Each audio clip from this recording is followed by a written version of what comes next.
pasukan pertahanan Israel melakukan perlawanan sengit di jalur Gaza melawan pasukan Hamas.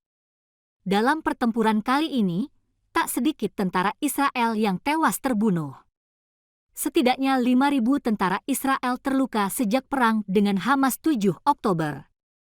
Dikutip dari surat kabar Yediot Ahronoth, sebanyak 5.000 tentara Israel terluka dan 2.000 diantaranya mengalami cacat.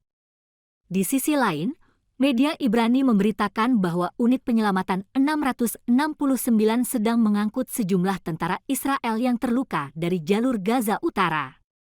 Mereka menyelamatkan 40 tentara Israel yang terluka selama 24 jam terakhir. Hal tersebut dibenarkan oleh juru bicara Rumah Sakit Soroka Israel pada hari Sabtu.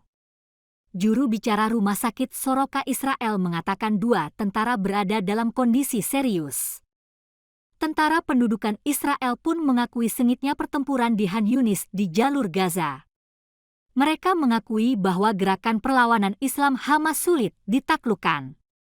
Dan Hamas masih terus melancarkan serangan terhadap pemukiman dan Tel Aviv.